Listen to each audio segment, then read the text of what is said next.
진짜 정치에 대해 다 알려준다. 박스트라다무스의 진정. 네, 쏟아지는 소식들 속에서 깊이 있는 분석을 해주시는 바로 이분. 이미 모든 것을 알고 계신 바로 그분.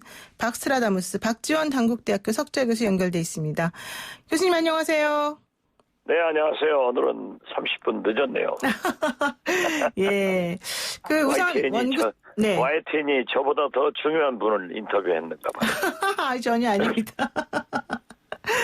네, 하여튼간 여러 가지로 제가 기술을 좀 부려봤습니다. 자, 그리고요, 우선 원구성에 대한 얘기를 한번 여쭙겠습니다. 막판까지. 잘했잖아요. 네. 잘한 걸 뭘 또. 그래도 또 한번 여쭤볼게요. 예. 오늘 좀, 마음 상하셨습니까? 저 때문에? 아니요. 원구성을 잘했는데. 뭘 그걸 또 물어보냐 이거지. 아니, 원구성 그러면 18사 모두 민주당 가져가는 게 당연하다. 잘된 거다. 이렇게 보시네요? 맨 처음 김태년 원내대표가 12대 6을 요구했지만은. 네. 조호영 원내대표가 11대 7로 했습니다. 합의됐잖아요. 네네. 네. 그리고 민주당에서는 법사위 예결위 요구했지만은 조호영 원내대표가 예결위는 달라 양보했잖아요. 네네. 그리고 원내수석 간의 상임위원이나 위원장을 다 배분을 했단 말이에요. 네. 그래 놓고 나서 법사위 내놔라. 내놓을 수 없다. 이렇게 해서 거의 2주를 시간을 줬어요. 네. 민주당이. 네네. 그랬더니 끝내 안 가지고 와서 18개 너희들 다 먹어라. 먹어야죠. 그래서 때렸으니까 잘했죠. 얘기가 좀 그렇게 들어가는 겁니까? 근데 주호영 쉽게 풀어가야지 이상하게 풀어. 주호영 원내대표는 아니라 그러던데요. 우리가 언제 11대 7 달라 그랬냐. 우린 처음부터 아니었다. 법사위원장 계속 얘기했었던 거다. 내가 얘기를 달라고 언제 그랬냐 이러던데요. 언제 그랬냐 하지만은 끝났잖아요. 아니 그런데 이건요. 이건 원구성 협상은 한 번 가면 4년입니다. 네. 그렇기 때문에 통합당에서 국회의장 한석과 상임위원장 7석을 포기했다고 하면은 네. 16석을 4년 내 포기하는 거예요. 그러면 통합당의 중진들은 3, 4선 네. 중진들은 손가락 빨고 4년을 보내야 해요. 그렇죠. 그리고 의원의 구성상 네. 한 분의 부의장과 7분의 상임위원장이 있는 것과 네. 없는 것은 엄청난 차이가 있단 말이에요. 그런데 이것을 포기하고 네. 전체 다 가져라. 법사위원장 주려면 주고 안 주려면 안 주라. 네. 또 하반기에 가서는 자기들 달라. 그러니까 그러면은 대통령 당선되면 여당이 가져가기로 하자. 이건 못 가져간단 말이에요. 왜? 대통령이 하반기에 안 될 것 같으니까. 네. 그래서 국민들한테도 약한 정당의 모습을 보여줬지만은 네. 원내대표가 이렇게 강하게 올로와 나띵으로 협상을 하고 있을 때는 당대표가 나서는 겁니다. 당대표가 나서서 즉 김종인 비대위원장이 비록 용병 비대위원장이지만 당대표 아니에요. 네. 의원총회를 소집해서 자 여러분 이제 18개를 다 주는 것보다는 민주당에서 법사위원을 저렇게 안 주려고 하니까 네. 우리가 국민에게 충분히 호소했습니다. 이제는 실리를 택해야 됩니다. 부의장 한석, 상임위원장 7석을 갖고 네. 주호영 원내대표를 지도자로 모시고 국회에 들어갑시다. 가서 추경은 해주고 그 다음부터는 싸웁시다. 이렇게 해서 원내대표를 살려주고 당을 살리는 것이 당대표예요. 네. 실리를 택해야 되는데 아무것도 하지 않고 거기는 더 강해졌다고 하면은 이건 원내대표와 당대표가 더 강하게 나가면은 네. 콩가루 집안이 되는 거예요. 아무것도 할 수 없는 거죠. 그러면은 사실은 그 중진 의원들은 이번에 좀 7석 받고 싶었는데 초선 의원이랑 김종인 7석 아니라 8석이죠. 부의장까지니까. 그렇죠. 부의장까지 다 받고 싶었는데 김종인 위원장하고 초선 의원들이 너무 강하게 나가니까 그냥 소가리만 하고 있었던 겁니까? 매년 국회는 열면은 의원총회는 열면은 초선은 강해요. 조제사는 이것을 중진들이 나서서 네. 국회라고 하는 것은 이런 것이다. 설득을 해가지고 목표 달성을 해야죠. 네. 협상이라는 게 뭡니까? 네. 다 가진다고 하면은, 다 이긴다고 하면 협상 아니에요. 통보지. 그러면은 김정일 위원장이 그걸 모를 리가 없을 텐데 왜 이렇게 이런 수를 뒀을까요?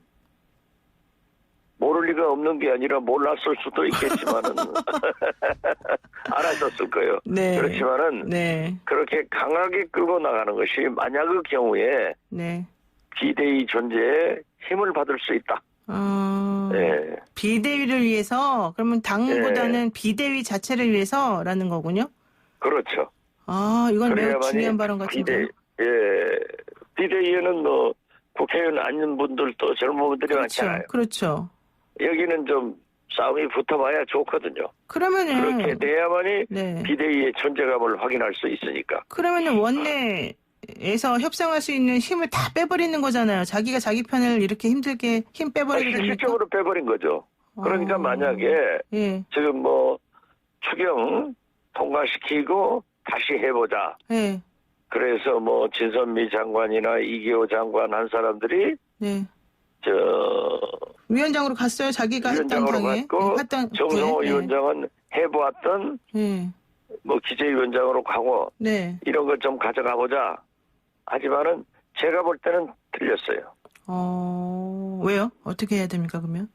이제 만약에 길이 있다고 하면은 하반기에는 지금의 상임위원장 배석수를 지키면서 법사위원 문제에 대해서 법사위원장 문제에 대해서 다시 논의해보자 하는 정도로 넘어갈 수가 있었을 거예요.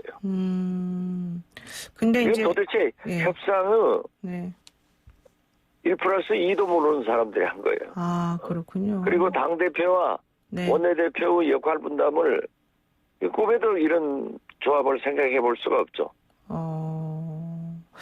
그런데 주호영 원내대표는 사실 비대위원장하고 상당히 합이 좀 맞는 것처럼 좀 분위기가 그좀 형성이 되긴 했었는데 서로 동상이몽입니까 그러면? 비대위원장이 절로 원내대표 찾아가는 것도 처음 보고 뭐 쉬겠다 해서 쉬었다 오라겠다 이렇게 접근을 하고 김종인 위원장은 추경 같은 것은 합의해서 하겠다. 했다가 이렇게 해줬는데 날이 갈수록 돌아다니면은 절을 돌아다니건 광화문을 돌아다니건 부산을 돌아다니건 돌아다니면은 강해지는 거예요. 바깥으로 돌수록. 그렇군요. 그런데 최형두 미래통합당 원내대변인하고 제가 좀 전에 인터뷰를 했는데요. 그분 얘기는 완전히 다르던데요. 김정인 비대위원장이 그렇게 뭐 이걸 어그러뜨린 적도 없고 또 원래 민주당하고 통합당이 어느 정도 뭐 합의한 적도 없고 또 민주당이 뭔가 제안한 것도 없고 이런 식으로 얘기하던데요. 그것은 뭐 지금까지 정치부 기자들이 취재한 바에 의하면은 사실상 상임위원장 및 상임위원 배치를 원내 수석간에는 다 합의해가지고 각 당 원내대표한테 보고했지만은 이제 이것은 좀 놓고 더 해보자 하는 안이었기 때문에 박병석 의장님께서 이번에 아주 잘했어요. 먼저 때리지도 않고 최소한 2주 정도의 기회를 줬잖아요. 명분 쌓기를 한 겁니까 민주당에서? 명분 쌓기를 했죠.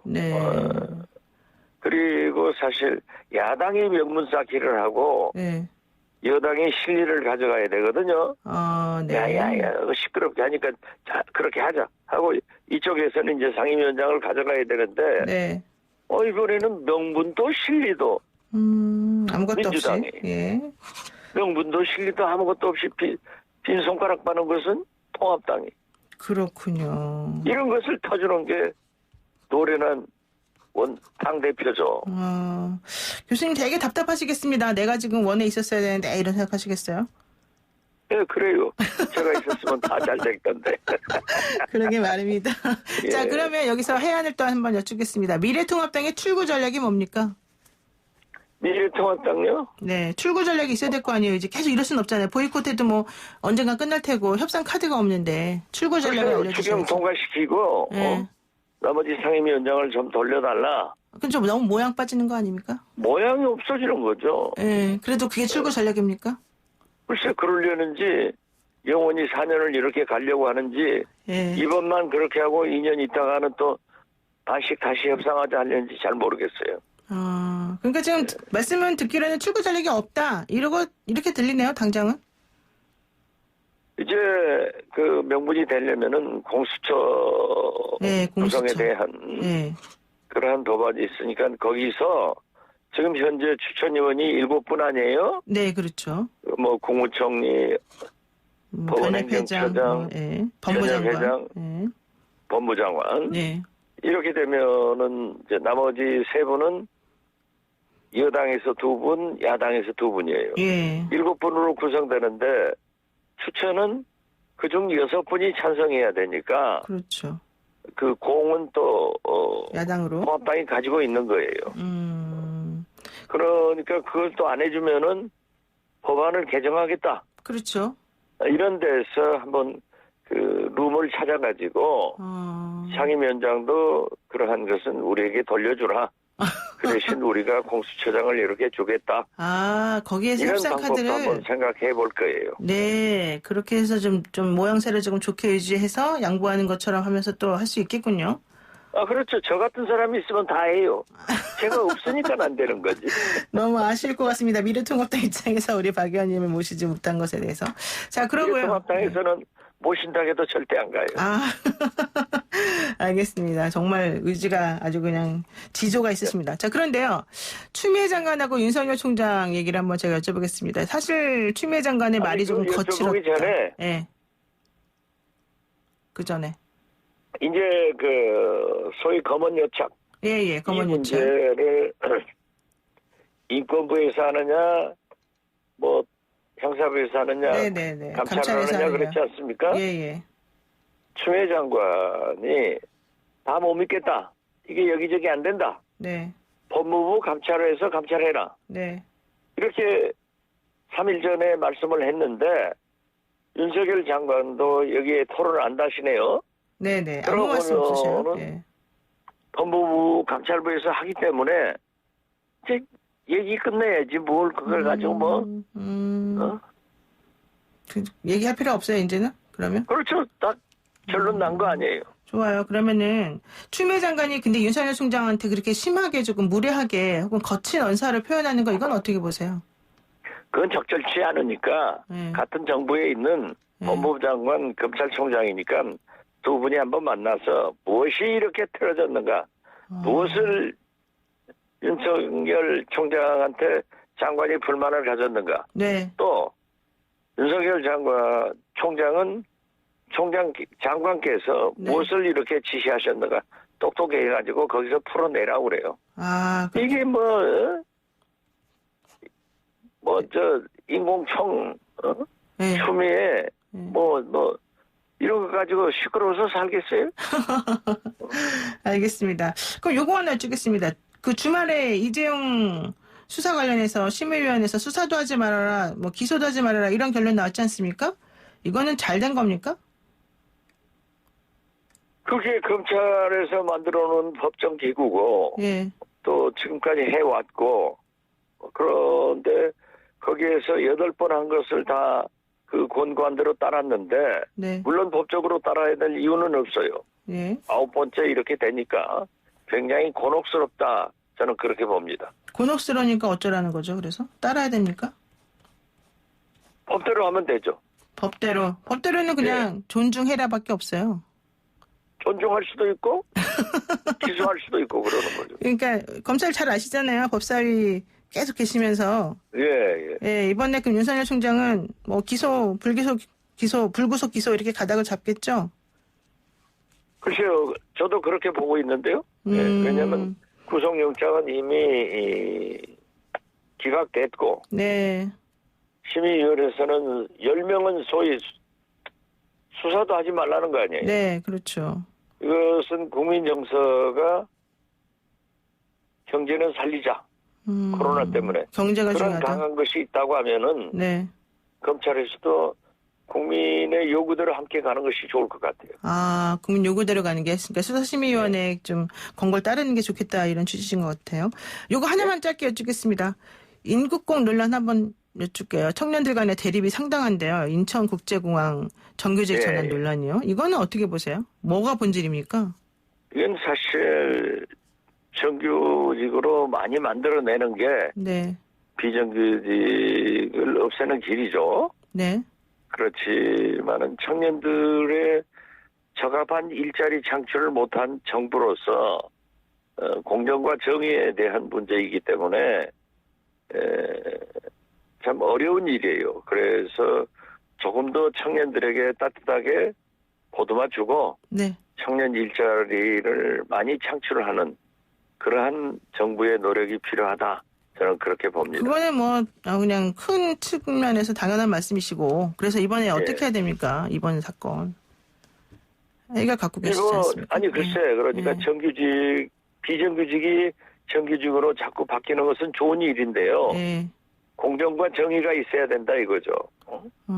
그런데 그러한 것을 충분히 설명하지 못하고 이루어진 것이 문제가 됐지만은 정부로서는 앞으로 청년 일자리를 이렇게 만들어내겠다 하는 것을 빨리빨리 만들어내야 되고 특히 대기업 뭐 삼성이나 이런 대기업들도 젊은 사람의 일자리 창출에 조금 더 모범을 보여서 협력하는 것이 좋겠다.